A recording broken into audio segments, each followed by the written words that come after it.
In a previous video, I was asked, how do I create books so quickly? And I'm using AI and I want to teach you how to use it ethically. You've seen the previous video of 3 ways to use AI in copyright, but in this video, we're going to go a little bit deeper with 3 additional tips. My name is Jenny Hanselane and I've been publishing for over 3 years. I've crossed 6 figures. I have over 600 books and I've been able to teach thousands of people how to put their first book online. And it has been so fun, and I love talking about this topic because it's not going anywhere. You may have heard me say that there are people that use AI for bad, naughty reasons, and we're not part of that movement. We are using AI to enrich our lives and to help people and to solve problems, which is really, really powerful. In this video, we're going to talk about 3 additional ways that you can use AI for book creation.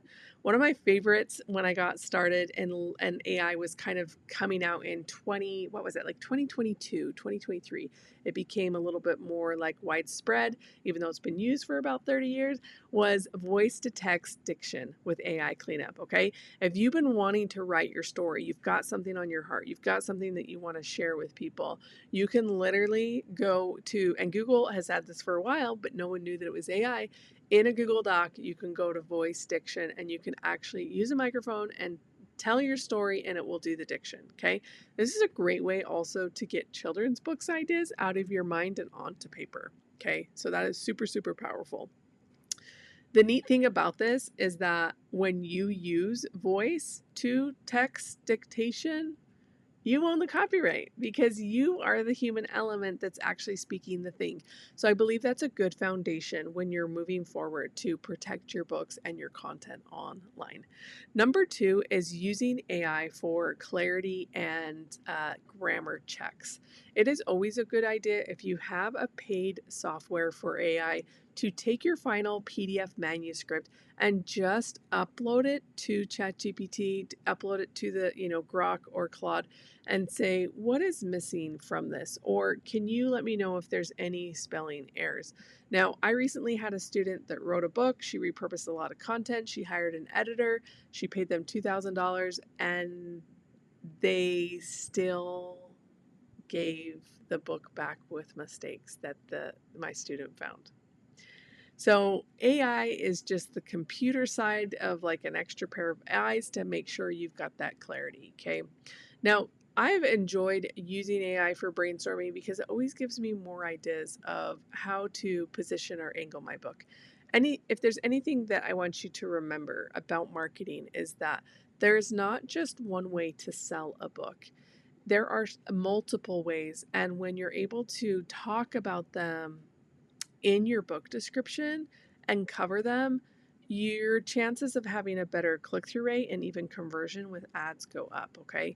And so if you need to upload your book to ChatGPT to say, hey, help me write a book description, let me know what gaps I'm leaving, that actually can be a great way to make your book better because you're not doing it in a closet on your own or in a vacuum. You're actually wanting your book to get better and you're looking for feedback. This might take a little bit of humility, but it's always paid off in my opinion, okay? Number 4, one of the best ways to use AI with your existing content is if you're a course creator or even, a YouTube video creator, you can actually take the transcript and ask it to help you put together a workbook or a presentation or even a PDF as a short book for your brand. This has been something that I did not have when I put my first workbook out. And now that my brand has evolved so much, I'm wondering what is the next way that I can use this to take my existing content, okay? There's even a Chrome extension on YouTube. It's called, it's a Chrome extension, so you can use it in different ways, but it's great for YouTube, and it's called Glasp, Glasp. And you can actually pull transcripts from your own YouTube channel and have them there. So if I wanted to take this video and put it in a transcript and then give it to you as a gift so you could read it or learn from it, you could. But do you know what I would do if I did that? I would go a little bit deeper.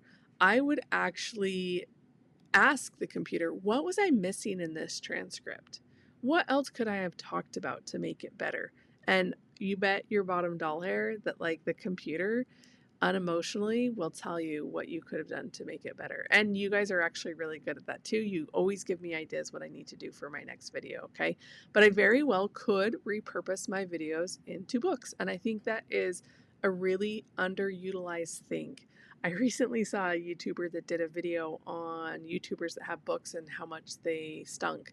So that was a reminder, like, always lead with quality when you are sharing something with your audience, right?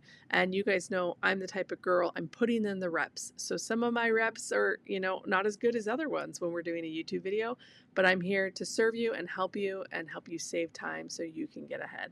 So those are 3 additional resources and tips that you can use when you are thinking about using AI in your work, understanding that you already are a person. You already have a brain with ideas, and you don't need to have the computer generate everything for you. You should be taking your existing beautiful brain and telling the computer your idea and what you'd like to go with. That is one of the most beautiful things about being able to copyright stuff in the United States and publishing on platforms that are based in the United States, is that we want to protect copyright, right? And I recently told you that there are people that are running AI that are not pro copyright, because the more information we can feed to the machine, the more powerful it can become and the more time we can save. But there is a human element that we need in this life, right? That's why we show up and watch videos, because we're friends, we're family, we're YouTube fam. So let me know what questions you have about those 3 things. Speaking your thoughts out loud, right? And letting AI transcribe it and polish it up. You can use words like book ready to have that done. And you might be thinking, like, is this for me? This is great for people who think better than they type. So there's a whole neurodivergent group of people that actually could probably get a lot more done if they were able to just sit down and record their story or their message versus typing it out. Okay, so that is where voice to text diction can be really powerful. When we talk about the AI grammar and like editing, this is simply just a reminder to use AI to simplify complex places. Like if you're writing a story and it seems really overwhelming, it can fix the grammar, and most importantly, it can improve the flow without changing your message. This is like having a built-in editor for rough drafts, and I think this is good before you spend a lot of money on a book, to be able to use resources that can help you in this way, okay? And lastly, we talked about turning presentations or trainings into books.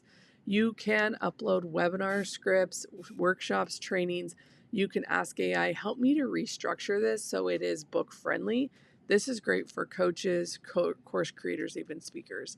So let me know what goals you have for your next book or your first book, where you're at on your publishing journey, and what I can do to help you go faster, have more fun, and make more income. I love you, and I'll see you in the next video.